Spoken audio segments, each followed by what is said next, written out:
came out this summer and was an absolute blockbuster. Mary joined us before tonight's events at the RNC. She's been watching as we have. And Mary, we spoke obviously before tonight got underway. You had some very stark words about what you thought we should expect. What is your reaction to what you've seen? Well, nothing surprises me about what happened. But like all of you, I'm repulsed. I'm heartbroken. The monarchical feint and the bizarrely convoluted messaging.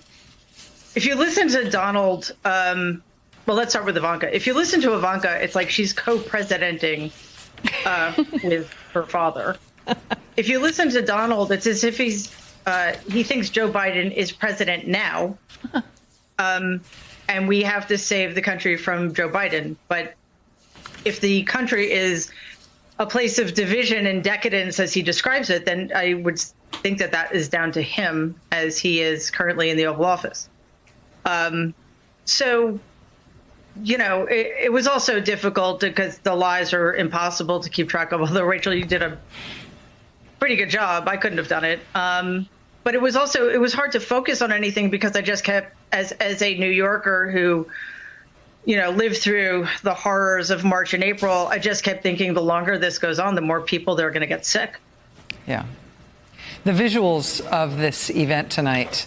And I just keep thinking about, people I know in my own life who have elderly relatives, their moms in most cases, people I know who are in congregate living places or in, old folks' homes, and they can't physically be with them. And they have spent months now not making any physical contact with their elderly parents, afraid that they're going to die from COVID or die from something else and not have family with them. I keep thinking about the hospital workers who break down and tell us that the hardest thing in their lives is not being able to let family in to the hospital to be with a dying loved one because they can't because of coronavirus infection protocols.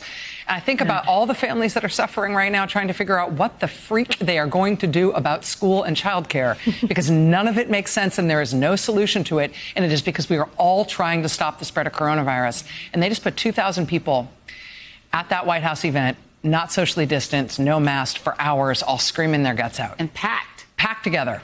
And that is a danger. But it is also, it's a kick in the teeth to every American who has sacrificed over the past 6 months to try to do their part, to try to save lives in this country, to see what they did. And to have that alongside all the lies about how great we're doing and how much better we're doing than other countries.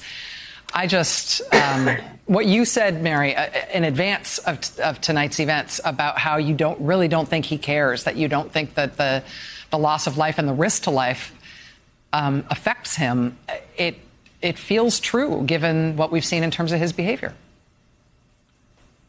Yeah, I'm not entirely sure how anybody could doubt that at this point.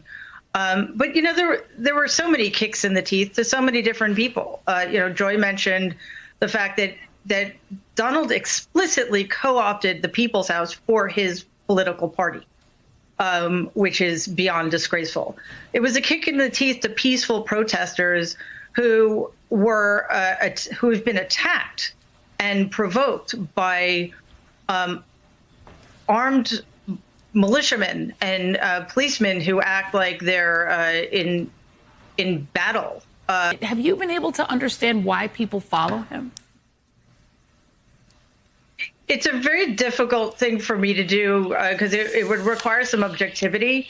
And I see absolutely nothing admirable about this man. Not one thing. He has no redeeming characteristics in my view. He's incompetent. He's unworthy. And all of the other things we could say about him. And I think it's going to require a panel of experts from every mental health field in order to figure this one out. But part of it I think I can get a little bit of a grip on is the fact that people listen to their leaders. And it's not like Donald's screaming into a void.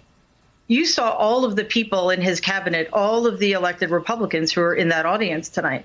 So he has so much support from people who are in charge, whether it's states, whether they're senators or governors or representatives, that I kind of understand that people who don't pay as much attention to the news as we do are looking to their leaders to tell them what's right, what's wrong, what they should be doing, what they should be leaving. And if their leaders are Republicans, then they're being told that Donald's great and everything he says is right and perfect. Don't wear a mask. Don't social distance. You know, if you do, then you're a wimp who's afraid of an invisible virus.